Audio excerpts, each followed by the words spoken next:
পিতা ঈশ্বরকে ধন্যবাদ দেই যে তিনি আবার এই এভরিডে প্রেয়ার গ্রুপের মধ্য দিয়ে এই অপূর্ব সুযোগ করে দিয়েছেন যেন প্রভুর পরিচর্যা করি। আর যারা কর্তৃপক্ষ যারা করে দিয়েছেন তাদেরকেও ধন্যবাদ জানাই এই অপূর্ব সুযোগ করে দেওয়ার জন্য। আর আমার পরিচয় আপনারা জানেন, আমার নাম আইভান সমদ্দার, আমার দেশের বাড়ি গোপালগঞ্জ। আমার এক স্ত্রী রিক্তা সমদ্দার আপনারা সবাই চেনেন, এখানে উপস্থিত রয়েছে। আমার দুটি মেয়ে, তারা বর্তমানে পড়াশোনা করছে, কানাডাতে অবস্থান করছে।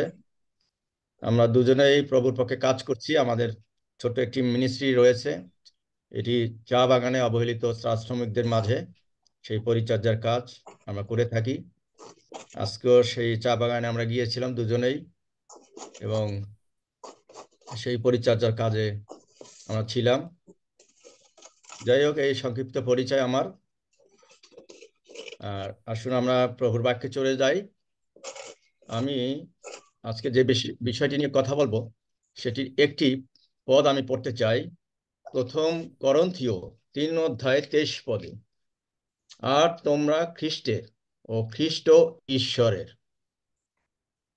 প্রথম করন্থীয় 3:23 আর তোমরা খ্রিস্টের ও খ্রিস্ট ঈশ্বরের, অর্থাৎ আমরা খ্রিস্টের। বাইবেল বলছে তোমরা খ্রিস্টের, কথাটির মানে যীশু খ্রিস্ট আমাদের প্রভু এবং ত্রাণকর্তা। সুতরাং এই খ্রিস্টকে ধারণ করা, লালন করা বা খ্রিস্টীয় জীবনে বেড়ে ওঠার জন্য আমাদের জীবনে প্রেরণার দরকার। সেই প্রেরণা জুগিয়ে থাকেন আমরা যখন বাইবেলের বিভিন্ন অংশ পড়ি এবং তার থেকে আমরা সেই প্রেরণা লাভ করি। আর সে বিষয়ে আজকে আমি কথা বলতে চাই, আলোকপাত করতে চাই। সুধীজন, আপনার ক্ষমা সুন্দর দৃষ্টিতে দেখবেন যদি কোনো ভুল ত্রুটি থেকে থাকে। আমার গলারও কিছু সমস্যা রয়েছে ঠান্ডাজনিত, আপনারা ক্ষমা সুন্দর দৃষ্টিতে দেখবেন।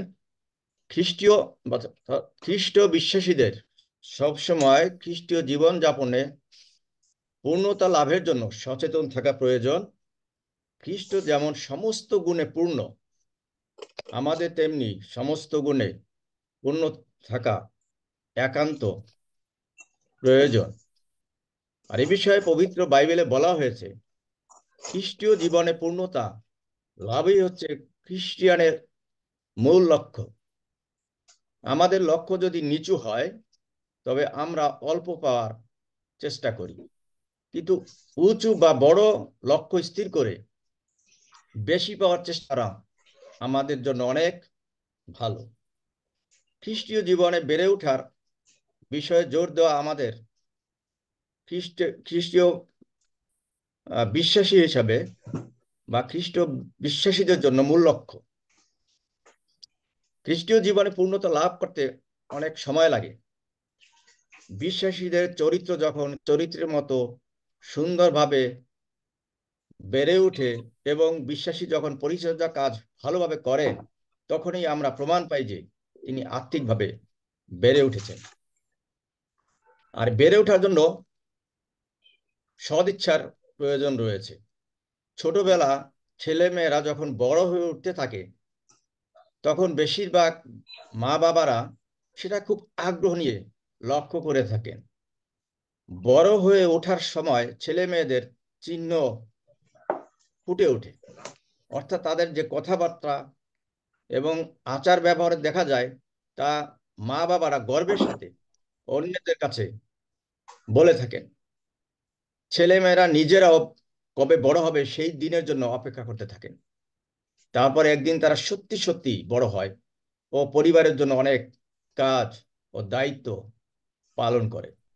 ছেলেমেয়েরা যদি স্বাভাবিকভাবে বেড়ে না উঠে, বড় হয়ে না উঠে, তবে তাদের নিজেদের কাছে এবং মা বাবার কাছেও এর চেয়ে দুঃখের বিষয় আর কিছু হতে পারে না। আমাদের আত্মিক জীবনের বেলা তো ঠিক একই রকম কথা। ঈশ্বর চান যেন মানুষের সাথে তার সহভাগিতা দিন দিন আরো বেড়ে ওঠে। মানুষও তাই চায়। মানুষের সঙ্গে ঈশ্বরের এই সহভাগিতা নষ্ট হয়ে গেলে সে অন্তরে অনুভব করে যে সে হারিয়ে গেছে। এমনকি মানুষ যখন বুঝে উঠতে পারে না যে তার কি দরকার, ঠিক তখনই সে ঈশ্বরের সাথে এই সহভাগিতা খুঁজে পেতে চায়।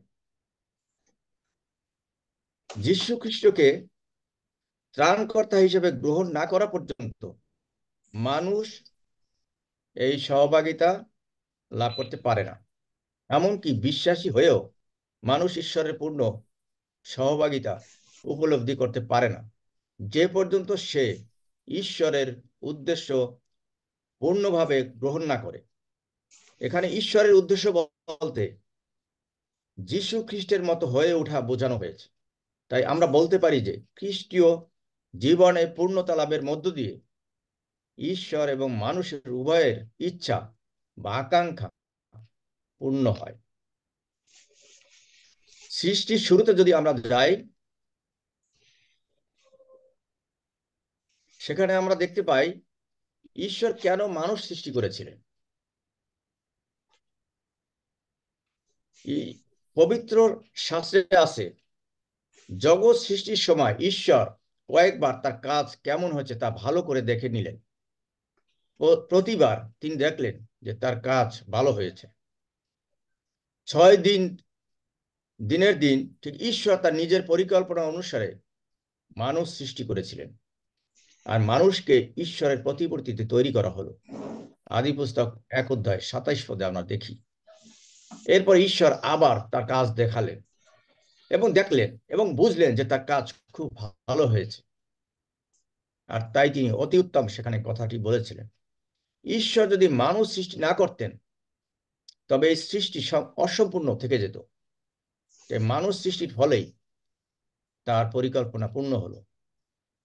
ঈশ্বর এবং মানুষের সহভাগিতার মধ্য দিয়ে উভয়েরই মৌলিক চাহিদা মিটল। এই সহভাগিতার মাধ্যমে মানুষ ঈশ্বরে সেই বৃদ্ধি পেতে পারবে এবং ঈশ্বরের গৌরব করতে পারবে, আর তাতে মানুষের জন্য ঈশ্বরের যে উদ্দেশ্য রয়েছে তাও পূর্ণ হবে। বেড়ে ওঠার জন্য মানুষের ইচ্ছা বা পথ নির্দেশনা রয়েছে। ঈশ্বর সদাপ্রভু মানুষের মধ্যে এই শক্তি দিয়েছেন। তাছাড়া এই শক্তিকে নিজের পছন্দ মতো বিভিন্ন দিকে ব্যবহার করবার স্বাধীনতাও ঈশ্বর মানুষকে দিয়েছেন। এটা বলা যেতে পারে যে একজন মানুষের মধ্যে একটা ইচ্ছার নদী আছে, আর এই নদী তার নিজের পথে ভিন্ন ভিন্ন দিকে বয়ে চলে। যেসব লোক ঈশ্বরের কাছ থেকে একদম দূরে সরে আছে, আর তাদেরকে পবিত্র বাইবেলে ঝড়ের মধ্যে সমুদ্রের ঢেউয়ের মতো বলে উল্লেখ করা হয়েছে। আমরা জিহুদা পুস্তকের 13 পদে সেটি দেখতে পাই। যারা পরিত্রাণ পায়নি তারা এই গতিশক্তিকে তাদের নিজের নিজের লক্ষ্য পূরণ করার জন্য ব্যবহার করে, কিন্তু তার পরিণাম হয় দুর্ভাগ্যজনক যখনই সেটি নিজে নিজে ব্যবহার করি। খ্রিস্ট জীবনে পূর্ণতা লাভ করার জন্য কিভাবে এই গতিশক্তিকে ব্যবহার করতে পারি, আর সেটিকে আমরা দেখতে পাই তার 3টি উপায় রয়েছে। প্রথম যে উপায়টি রয়েছে যীশু খ্রিস্টের মধ্য দিয়ে, একটি হচ্ছে যীশু খ্রিস্টের মধ্য দিয়ে, দ্বিতীয়টি হচ্ছে পরিত্রাণের নিশ্চয়তার মধ্য দিয়ে, আর তৃতীয়টি হচ্ছে স্বাভাবিকভাবে বেড়ে ওঠার মধ্য দিয়ে। আমি প্রথমটি আলোচনা করছি, সেটি হচ্ছে যীশু খ্রিস্টের মধ্য দিয়ে, আর সেটি ঈশ্বরের ইচ্ছা অনুসারে যীশু খ্রিস্ট এই জগতে এসেছিলেন যেন আমরা আমাদের জীবনের সত্যিকার উদ্দেশ্য জানতে পারি। কিন্তু ঈশ্বর এবং মানুষের মধ্যে যে সম্পর্ক আছে, যীশু খ্রিস্টের সেই সম্পর্কেও আদর্শ বা একটা বড় দৃষ্টান্ত। তিনি তার সৃষ্টিকর্তার সাথে সঠিক সম্পর্ক বজায় রেখেছিলেন বলেই তার জীবনে একেবারে পরিপূর্ণতা এসেছিল। যিশুর জীবন, তার মৃত্যু, তার পুনরুত্থান মানুষের জীবনকে উদ্দেশ্যপূর্ণ করার পথ খুলে দিয়েছে। পাপ মানুষের কাছ থেকে যা জোর করে ছিনিয়ে নিয়েছিল, যীশু খ্রিস্ট তা আবার ফিরিয়ে দিলেন। খ্রিস্টকে বিশ্বাস করলে আমরা ঈশ্বরের পরিবারভুক্ত হই এবং আমাদের আত্মার সেই গতিশক্তিকে চালাবার জন্য ঠিক পথ খুঁজে পাই। দ্বিতীয় বিষয়টি হলো পরিত্রাণের মধ্য দিয়ে। অনেকে মনে করেন যে নতুন জন্ম লাভ করাই খ্রিস্টীয় জীবনের চরম লক্ষ্য। আমরা খ্রিস্টিয়ান বা ঈশ্বরের সন্তান, একথা জানানোর শক্তিশালী খ্রিস্টীয় জীবনের নিশ্চয়তার পক্ষে যথেষ্ট নয়। শক্তিশালী খ্রিস্টীয় জীবনের অর্থ গতিময় যে জীবন বেড়ে ওঠে, সেটি হলো শক্তিশালী খ্রিস্টীয় জীবন। একটি নবজাতক শিশু দিন দিন বড় হয়ে ওঠে, কারণ তার মধ্যে জীবন রয়েছে। ঠিক তেমনি ভাবে একজন নতুন খ্রিস্টীয় বিশ্বাসীকে দিন দিন বেড়ে উঠতে হবে। ঈশ্বর তাকে যেদিকে চালাতে চান সেদিকেই চলা তার পক্ষে তখন সম্ভব হবে। কিন্তু এমনি থেকে বেড়ে ওঠা যায় না। খ্রিস্টীয় জীবনে পূর্ণতার দিকে বেড়ে ওঠার জন্য অবশ্যই বিশ্বাসীর ইচ্ছা থাকা দরকার এবং তার চেষ্টা থাকা দরকার। খ্রিস্টীয় জীবনের পূর্ণতার পথে এগিয়ে যেতে হলে আপনার আমার প্রথম সেই কাজটি হলো ঠিক ঈশ্বর তাকে যেদিকে চালাতে চান সেদিকে চলা তার পক্ষে তখন সম্ভব। খ্রিস্টীয় জীবনে পূর্ণতার পথে এগিয়ে যেতে আপনার প্রথম কাজ হলো আপনাকে বিশ্বাস করতে হবে যে আপনার পাপের ক্ষমার জন্যই যিশু মৃত্যুবরণ করেছিলেন এবং পুনরুত্থিত হয়েছিলেন। আর তার পরের কাজ হলো যিশু খ্রিস্টকে আপনার জীবনে প্রভু হিসাবে মেনে নেওয়া এবং তাকে মুখে স্বীকার করতে হবে যে মানুষ সেইভাবে বিশ্বাস করে এবং স্বীকার করে যে তার আত্মার উপরে কর্তা বা প্রভু হিসাবে খ্রিস্টের আত্মাকে লাভ করে। আর তখন পবিত্র আত্মা তাকে তার সত্যিকার উদ্দেশ্যের পথে এগিয়ে যাবার গতিময় জীবন দান করে। অবশ্য এইভাবে এগিয়ে যাবার পথে মানুষ অনেক বাধার সম্মুখীন হয়ে থাকে। আমরা খ্রিস্টীয় জীবনে যখনই যুক্ত হই তখন অনেক বাধার সম্মুখীন হই, কিন্তু এই বাধা বিপত্তি থাকা সত্ত্বেও পবিত্র আত্মার সাহায্যে মানুষ খ্রিস্টীয় জীবনে পূর্ণতার দিকে এগিয়ে যেতে পারে। আমরা প্রথম করন্থীয় যদি দেখি 3 অধ্যায়, প্রথম করন্থীয় 3 অধ্যায় 23 পদে লেখা আছে, তোমরা খ্রিস্টের, যেটি আমি প্রথমে পড়েছি, তোমরা খ্রিস্টের এবং সেই খ্রিস্ট ঈশ্বরের। কথাটির মানে প্রভু যীশু খ্রিস্ট আমাদের প্রভু এবং কর্তা। আর তৃতীয়টি হচ্ছে, যেটি আমি দুটি বিষয় নিয়ে আলাপ করলাম, তৃতীয় বিষয়টি হচ্ছে স্বাভাবিকভাবে বেড়ে ওঠা। খ্রিস্টীয় জীবনে পূর্ণতা বলতে আমরা একটি উপায়কে লক্ষ্য করি যা স্বাভাবিকভাবে বেড়ে ওঠার সঙ্গে তুলনীয়। আর এইভাবে বেড়ে ওঠার মধ্য দিয়ে আমরা আত্মিক জীবনে পূর্ণতা বা সিদ্ধতা লাভ করে থাকি। আমাদের খ্রিস্টীয় জীবনকে একটা বীজের সাথে তুলনা করা যায়। বাইবেলে প্রায় কৃষিকাজ, গাছপালার মধ্য দিয়ে বেড়ে ওঠা এবং পূর্ণতার উদাহরণ দেওয়া আছে। আমরা এমন এক বীজের মধ্য দিয়ে নতুন জন্ম লাভ করি যা নষ্ট হয় না বা ধ্বংস হয় না। বাইবেলে প্রথম পিতর 1 অধ্যায়ে আমরা 23 পদে দেখি, কারণ তোমরা ক্ষয়নীয় বীর্য হইতে নয়, কিন্তু অক্ষয় বীর্য হইতে ঈশ্বরের জীবন্ত চিরস্থায়ী বাক্য দ্বারা পূর্ণজাত হইয়াছ। এই বিশেষ রকমের বীজের কথা বলা হয়েছে প্রথম জন 3 অধ্যায় 9 পদে। যে বীজের কথা বলা হয়েছে তা ঈশ্বরের বীজ। বিশ্বাসী হিসেবে এই বীজ আমাদের অন্তরে থাকে। আর এই বেড়ে ওঠার যে একটা প্রেরণার প্রয়োজন, আর সেটি হচ্ছে বেড়ে ওঠা একটা আনন্দের ব্যাপার, আর এর মধ্যে বেশ মজা আছে।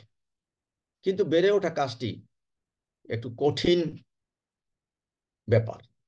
একজন মা তার ছোট বাচ্চাকে দিয়ে কয়েকটা বীজ লাগিয়েছিল।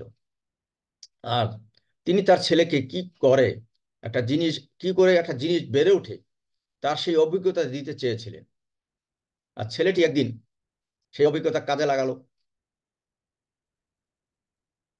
দীর্ঘ সময় গেল, আর একদিন ছেলেটি কাঁদতে কাঁদতে তার মায়ের কাছে এসে বলল, মা, আমার লাগানো বীজগুলো বড় হবে না। আমি প্রত্যেকদিন তুলে তুলে সেগুলো দেখি, একটু বড় হচ্ছে না। অবাক হবেন না, আমরাও প্রায় এই একই রকম করে থাকি। বেড়ে ওঠার জন্য যে সময় বা উপযুক্ত খাবার বা ভালো মাটির দরকার, সেটি ব্যবহার করা হয়নি। বিশ্বাসীর বেলায় মাটি হলো মানুষের আত্মা এবং ইচ্ছা। আপনি যদি পবিত্র আত্মার সাথে সহভাগিতা করেন, তাহলে আপনি স্বাভাবিকভাবে বেড়ে উঠতে থাকবেন। বাবা বা স্কুলের শিক্ষকরা অনেক সময় পুরস্কার দিয়ে থাকেন, আমাদেরকে বেড়ে উঠতে উৎসাহিত করে থাকতেন, আমরা ছোটবেলায় দেখেছি। আর এই পুরস্কারগুলিকে বলা হয় এক ধরনের প্রেরণা। আমরা সন্তানকে পুরস্কার দিয়ে থাকি কারণ যেন সে প্রেরণা পায়। আমাদের ভিতরে যে মনটা যে কোনো কাজ বা চিন্তার দিকে আমাদেরকে এগিয়ে নিয়ে যায়, সেটাই হলো প্রেরণা।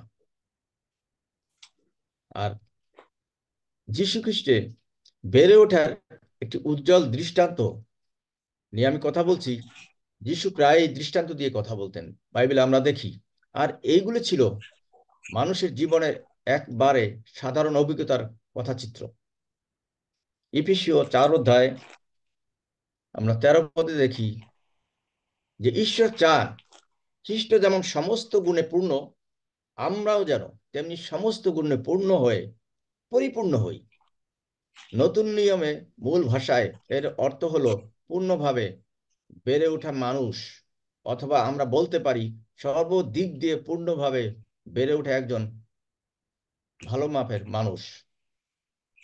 আত্মিকভাবে যিশু ছিলেন সম্পূর্ণ নিষ্পাপ, তাই জীবনের সব ক্ষেত্রেই তিনি আমাদের বেড়ে ওঠার জন্য পূর্ণ ও একমাত্র আদর্শ। 2 করন্থীয় 5 অধ্যায় 21 পদে আমরা তা দেখতে পাই।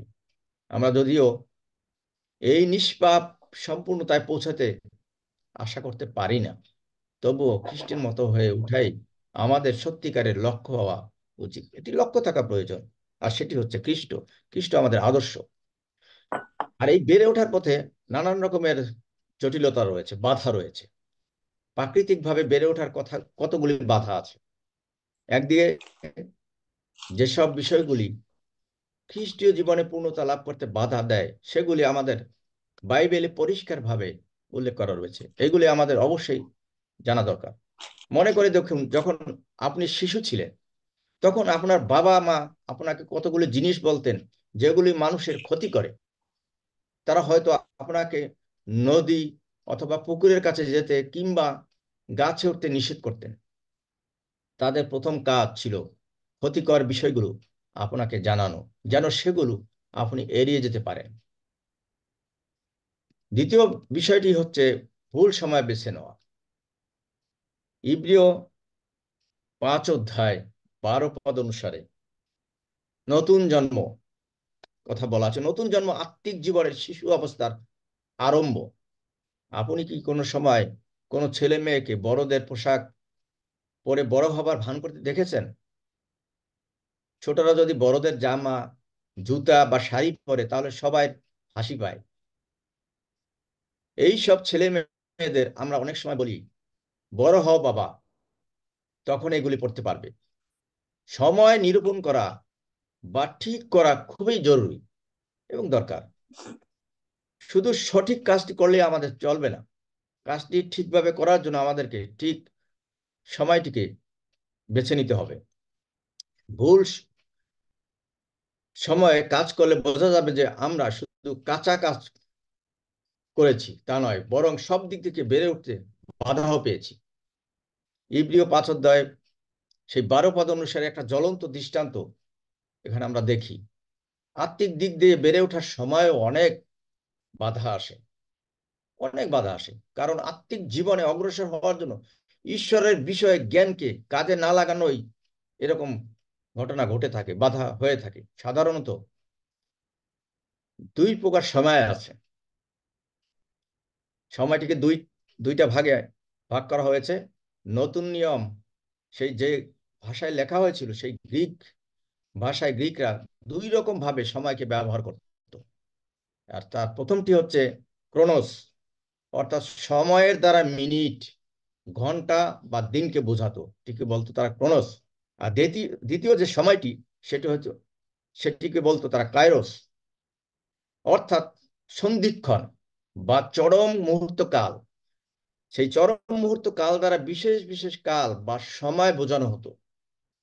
এই কালের মধ্যে বলা যায় জন্মের কাল, বাল্যকাল, বৃদ্ধকাল, পরীক্ষার কাল, মানুষের জীবনের কোনো বিশেষ মুহূর্ত বা সময় ইত্যাদিকে বোঝাতো। এই দুটি কাল সেই বাইবেলের গ্রিক ভাষায় আমরা দেখতে পাই। আর পরিশেষে খ্রিস্টে বেড়ে ওঠার জন্য আমাদের যে জিনিসটি প্রয়োজন সেটি হচ্ছে পবিত্র আত্মা। আর সেই পবিত্র আত্মা আমাদের কি করে সাহায্য করে বেড়ে ওঠার জন্য। আমরা অনেকভাবে করতে পারি, কিন্তু সেটি ফল আসে না। আর সেই পবিত্র আত্মার মধ্যে দিয়ে যেটি আসে সেটি আমরা ফল পাই। পবিত্র আত্মা কেমন ভাবে আমাদের বেড়ে উঠতে সাহায্য করে? যেমন বাবা মা ধৈর্যের সাথে ছেলে মেয়েদেরকে কথা বলতে এবং হাঁটতে শেখান এবং তাদেরকে বেড়ে উঠতেও সাহায্য করেন। আর পবিত্র আত্মাও ঠিক নতুন খ্রিস্ট বিশ্বাসীদেরকে ঠিক একইভাবে শিক্ষা দিয়ে থাকেন। প্রথম করন্থীয় 2 অধ্যায়ে প্রেরিত পৌল তা ব্যাখ্যা দিয়েছেন। পবিত্র আত্মা ঈশ্বরের গোপন বিষয় আমাদের কাছে প্রকাশ করেছে। ঈশ্বরের কাছ থেকে যা কিছু আসে তা যেন আমরা বুঝতে পারি, সেজন্যই পবিত্র আত্মা আমাদিগকে সাহায্য করতে আসেন। খ্রিস্ট বিশ্বাসীগণ, পরিশেষে আমি এটি বলতে চাই যে আত্মিক জীবনের মধ্য দিয়ে সত্যি যদি আমরা স্বর্গীয় পিতার গৌরব করতে চাই, তাহলে খ্রিস্টীয় জীবনে পূর্ণতার ও বেড়ে ওঠার আসল লক্ষ্য আমাদের গ্রহণ করতে হবে। প্রার্থনা করি, বা আপনি আমি প্রার্থনা করুন, যেন পবিত্র আত্মা ঈশ্বরের প্রদত্ত সম্পদগুলির ব্যবহারের মাধ্যমে আপনাকে আমাকে আত্মিকভাবে সে বেড়ে উঠতে সাহায্য করেন। আসুন আমরা ঈশ্বরের অনুগ্রহ লাভের প্রাপ্য এই পরিপূর্ণ জীবন লাভের জন্য আকাঙ্ক্ষিত হই। আর প্রার্থনা করি যেন খ্রিস্টীয় পরিচর্যা নামক বিষয়টি এবং খ্রিস্টে বেড়ে ওঠার বিষয়টি অন্যদেরকে খ্রিস্টের মতোই বেড়ে উঠতে সাহায্য করতে পারি।